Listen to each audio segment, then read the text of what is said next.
जय हिंद। 7 डेज में 70% मार्क्स कैसे लाए बीएससी पार्ट 1 मैथ ऑनर्स में।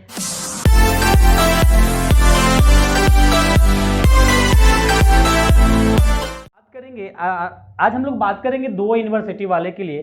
पहला बात करेंगे पाटलिपुत्रा यूनिवर्सिटी, दूसरा बात करेंगे हम लोग बिहार यूनिवर्सिटी। दोनों को पैरेलली हम लोग बात करते चलेंगे। तो हम लोग बात करेंगे आज पीपीयू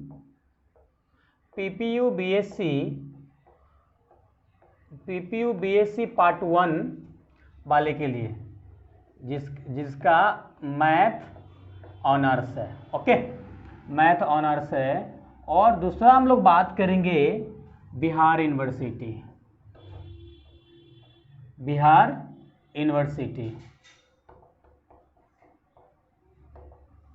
देखिए, बिहार यूनिवर्सिटी की बराबर यूनिवर्सिटी बोलते हैं, बिहार मुजफ्फरपुर यूनिवर्सिटी भी बोलते हैं, तो सेम नाम है, आपको कंफ्यूज होने की जरूरत नहीं है। इसमें हम लोग किसका बात करेंगे? बीएससी पार्ट 1 मैथ ऑनर्स वाले के लिए। देखिए, जनरली सबसे पहले हम लोग बात कर लेते हैं कि हम लोग कम से कम 7 डेज में पास मार्क कैसे लाए। अभी तक आप कुछ भी नहीं पढ़े हैं, नथिंग टू डिस्प्ले, कुछ भी नहीं पढ़े हैं, तो 7 डेज में कम से कम पास मार्क कैसे ला सकते हैं, वो भी मैथमेटिक्स में, आप ऑनर्स पेपर में। तो अच्छे से ध्यान देते चलिएगा। सबसे पहले हम लोग बात करेंगे, पेपर 1 की बात करेंगे। देखिए, सब कुछ आपको एग्जाम पैटर्न सारी चीज़ आपको हम डिटेल में बता दिए। अगर वो वीडियो नहीं देखे तो उसका लिंक आपको आई कार्ड में मिल जाएगा, वहाँ से जाकर देख लीजिएगा कौन सा ग्रुप से कौन सा कितना क्वेश्चन आता है, कौन सा सब्जेक्ट कितना क्वेश्चन आता है, सारी चीज़ आपको हम डिटेल में बता दिए। तो इसमें ओनली फॉर हम लोग टिप्स के ऊपर बात करेंगे कि कम टाइम में आप अच्छे मार्क्स कैसे ला सकते हैं, पास कैसे कर सकते हैं। ओके, देखिए, आपको पेपर 1 मैट्रिसेज से हम लोग बात करेंगे। मैट्रिसेज में कम से कम आपको रैंक ऑफ मैट्रिक्स पढ़ लेना है। रैंक ऑफ मैट्रिक्स पढ़ लेना है। उसके बाद आपको इसमें इन्वर्स मैट्रिक्स पढ़ लेना है। उसके बाद आपको इसमें ट्रांसपोज ऑफ मैट्रिक्स पढ़ लेना है। उसके बाद लीनियर इक्वेशन जो आपको सॉल्व करना होता है, वो पढ़ लेना है। तो इतना कम से कम आपको पढ़ लेना है। देखिए, ये वाली रैंक ऑफ मैट्रिक्स तो एनी हाउ आपको पढ़ ही लेना है, क्योंकि हर बार रिपीटेड बेसिस पे पूछा जाता है। Rank of matrix. इसे रटना नहीं है, इसको समझना है, ताकि सेम क्वेश्चन डिजिट नहीं आएगा, डिजिट चेंज हो सकता है। तो बनाने के लिए आपको सीखना है, और आपको आराम से आपको 8 मार्क्स या 16 मार्क्स, कभी कभी 16, कभी कभी 8 मार्क्स में पूछता है। अब बात करते हैं बिहार यूनिवर्सिटी वाले, तो आपको भी मैट्रिक्स की बात हम लोग करते हैं, मैट्रिसेज की बात करते हैं। तो आपको भी rank of matrix any how आपको कर लेना है। और इस बाकी आपका सेम ट्रांसपोज ऑफ मैट्रिक्स,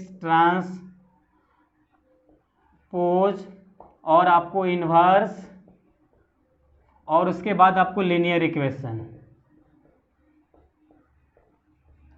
इतना आपको पढ़ लेना है। ये लीनियर इक्वेशन, देखिए, ये लीनियर इक्वेशन मतलब दो तीन इक्वेशन दिया रहेगा, उसको सॉल्व करके आपको एक्स वाई जेड की वैल्यू निकालना रहेगा, ट्रांसपोज निकालना रहेगा, इन्वर्स निकालना रहेगा किसी मैट्रिक्स का।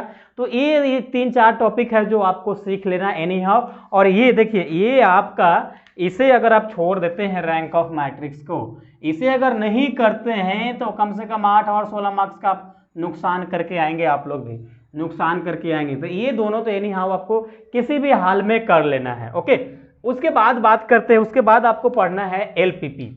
उसके बाद आपको पढ़ना है LPP, linear programming problem. LPP में आपको ग्राफिकल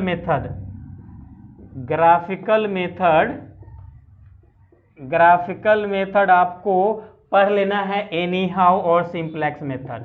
ये दोनों हर साल पूछता है। और आपको इसको दूसरे ग्रुप में पढ़ना है, आपको मैट्रिक्स वाला ही ग्रुप में एलपीपी पढ़ना है। आपको भी graphical method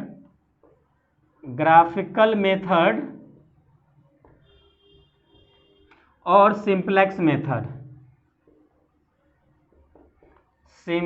method any how देखिए लीनियर प्रोग्रामिंग मात्र 2 ही मेथड आपको पढ़ना है, आपका लीनियर प्रोग्रामिंग कंप्लीट हो जाता है और अच्छे मार्क्स लेके आ जाते हैं लीनियर प्रोग्रामिंग से। एकदम इजी है, मेरा लेक्चर देखिएगा आपको आसानी से इजी वे में समझ में आ जाएगा। और सभी का जितने भी इंपॉर्टेंट टॉपिक्स लिख रहे हैं ना, सबका डिस्क्रिप्शन में हम लिंक दे देंगे, वहां से सभी वीडियो आप एक एक वीडियो देख लीजिएगा। तो देखो आज 7 डेज है यार, कम से कम 7 डेज पढ़ लो, पास करने के लिए तो जरूरी है आपको पढ़ना 7 डेज, और पढ़ेंगे तो अच्छा मार्क्स भी आ जाएगा, जिस प्रकार से अगर बताते अगर फॉलो करते चलेंगे तो। ओके, ये बात हो गई इसका।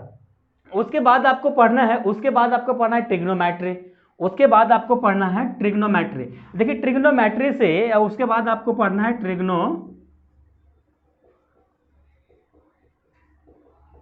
उसके बाद पढ़ना है ट्रिग्नोमेट्री। ट्रिग्नोमेट्री में आपको हाइपरबोलिक फंक्शन में साइन कॉस टेन थीटा का जो साइन कॉस का जो प्रूफ आता है वो प्रूफ आपको सीख लेना है, वो करके जाना है, आपका आराम से लिख के आएंगे, कोई दिक्कत परेशानी वाली बात नहीं होगा, कोई दिक्कत परेशानी वाली बात नहीं होगा। और आपको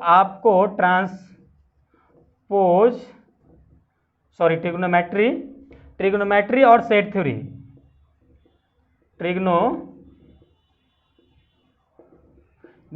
और आपको सेट थ्योरी एक साथ पढ़ना है, सेट थ्योरी एक साथ पढ़ना है।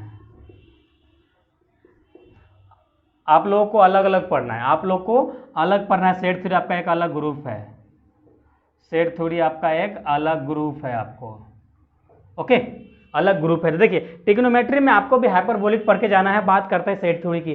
सेट थ्योरी में आपको कार्टेशियन प्रोडक्ट, क्रॉस प्रोडक्ट कर लेना है। अगर आप बिहार यूनिवर्सिटी वाले हैं तो आपको इक्विवेलेंस रिलेशन कर लेना है, टाइप ऑफ रिलेशन कर लेना है, यहाँ से पूछता है। अगर आप हैं तो आप पाटलिपुत्र वाले आप भी कर लीजिएगा, cross product, Cartesian product, relation, equivalence relation और काउंटेबिलिटी की जो आपको हम कुछ क्वेश्चंस कराए हैं वो कर लीजिएगा, आप दोनों कर लीजिएगा तो आपको हो जाएगा। अब हम लोग थोड़ा नंबर जोड़ लेते हैं कि इतना मार्क्स हुआ पेपर 1 में। अब हम पास कर सकते हैं कि नहीं, इतना पढ़ने के बाद हम पास कर सकते हैं कि नहीं वो देखते हैं। देखिए आपको हम बताते हैं, ये यहाँ से 8 मार्क्स पकड़ के चलिए, हम लोग यहाँ से 8 मार्क्स पकड़ के चलें, ग्राफिकल मेथड से 16 मार्क्स पकड़ के चलिए, ग्राफिकल मेथड से 16 मार्क्स पकड़ चलिए। इससे एक क्वेश्चन पकड़ेंगे तो इसको 16 मार्क्स से ऐड करके चलिए, देखिए अगर ये लीनियर प्रोग्रामिंग ट्रांसपोज इनवर्स का पढ़ के जाते हैं तो एक आध क्वेश्चन और आपको पकड़ा आ जाएगा मैट्रिसेज में, एक आध क्वेश्चन था और 8 नंबर हम लोग जोड़ लेते हैं।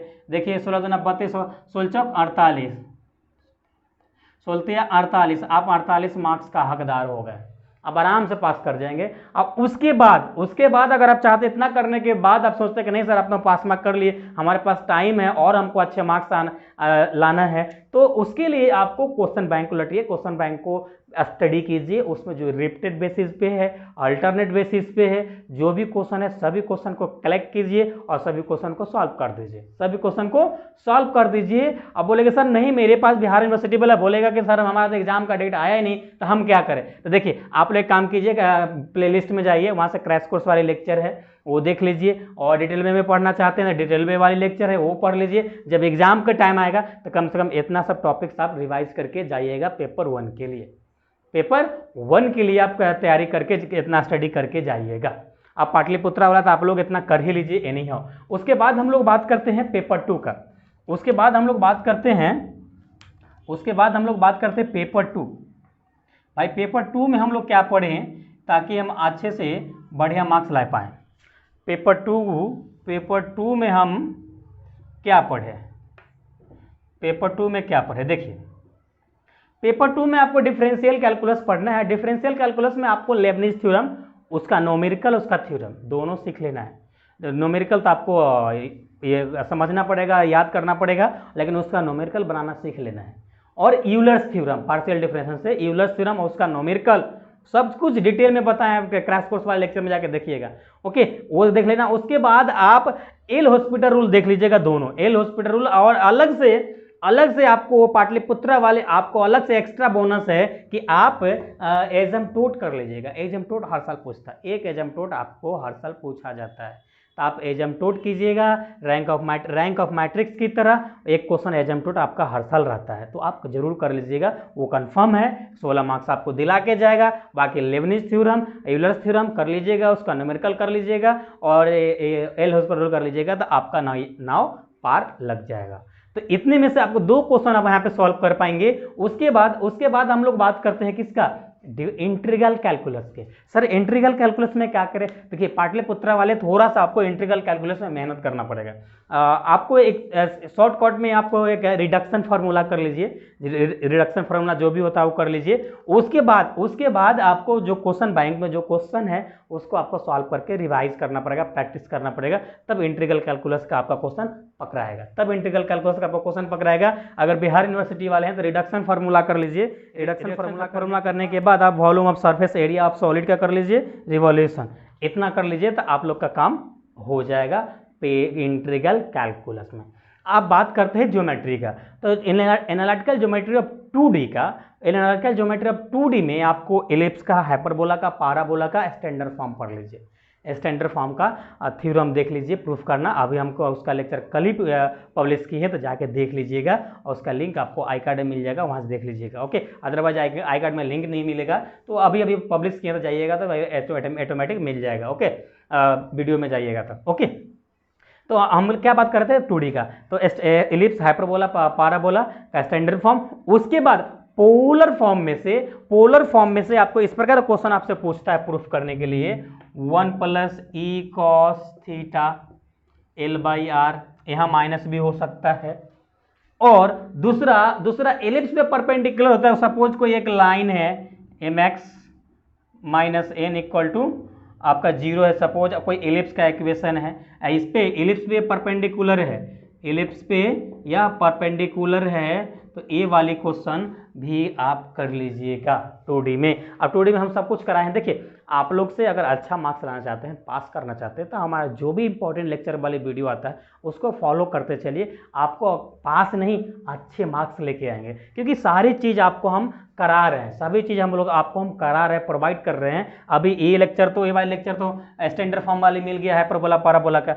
आज आपको ये वाले लेक्चर मिल जाएगा, उसका नेक्स्ट डे में और मिल जाएगा। तो आप देखते चलिए, फॉलो करते चलिए, तो आपको बहुत हेल्प मिलेगा। ओके, अब बात करते हैं 3D ज्योमेट्री। देखिए 3D ज्योमेट्री में आपको कोलिनियर प्रूफ करने के लिए पूछता है, शॉर्टेज डिस्टेंस का डेरिवेशन पूछता है, और उसका कभी कभी न्यूमेरिकल पूछता है, शॉर्टेज डिस्टेंस निकालना। उसका प्लेन से, देखिए एक स्ट्रेट लाइन है, एक प्लेन है, उसके ऊपर परपेंडिकुलर है, पैरेलल है, इस प्रकार का क्वेश्चन पूछता है। वो सब क्वेश्चन आपको प्रैक्टिस कर लेना है। और आपका फाइनली अगर जितना सारा आपको हम टॉपिक्स बताए, अगर सभी टॉपिक्स करके जाते हैं तो BSc पार्ट 1 में कम से कम तो आप 70% से लेकर 80% तक मार्क्स लेके आ जाते हैं। 80%। किसी को बोलेगा सर हमको मैथमेटिक्स ज़्यादा पढ़ना ही नहीं है, हम तो कंपटीशन की तैयारी कर रहे हैं, किसी प्रकार पास कर जाए, हमको सर्टिफिकेट मिल जाए तो वही हमारा सफिशिएंट है। तो आप भाई ये टॉपिक जो बताएं सब पढ़ लीजिए, ये पता है जो पढ़ लीजिए, पेपर 2 में पढ़ लीजिए। लेकिन अगर आपको अच्छा मार्क्स चाहिए तो आपको क्वेश्चन बैंक का स्टडी करना पड़ेगा, क्वेश्चन बैंक का क्वेश्चन सॉल्व करना पड़ेगा, जो रिपीटेड वाला होगा, जो अल्टरनेट बेसिस वाला होगा। जब स्टडी करेंगे तो और आपको कुछ इंपॉर्टेंट क्वेश्चन लगेगा, उसको स्टडी करना पड़ेगा, तब जाके कम से कम आपको 70 से 80% मार्क्स आएगा। इतना करेंगे तो कम टाइम में। ये सब ट्रिक है तैयारी करने का। तो आई होप ये वीडियो आपके लिए अगर हेल्पफुल है तो अभी तक लाइक नहीं किए तो लाइक कर दे, अभी तक सब्सक्राइब नहीं किए तो सब्सक्राइब जरूर कर लीजिएगा। अगर अभी आपका एग्जाम नहीं है तो आप डिटेल वे वाली लेक्चर प्लेलिस्ट में जाइए, सभी सब्जेक्ट का प्लेलिस्ट बना है, वहाँ से आप देखिए। और अदरवाइज अभी आपका एग्जाम है, चाहे पाटलिपुत्रा वाले हैं या बिहार वाले हैं, तो अगर एग्जाम है तो शॉर्ट वे में जो तरीका बताएं वो पढ़िए, नहीं तो एग्जाम नहीं है तो डिटेल वे वाली लेक्चर देखिए। चलिए हम लोग फिर मिलेंगे नेक्स्ट लेक्चर में, जब तक अपना ख्याल रखिए। Thanks, love you all.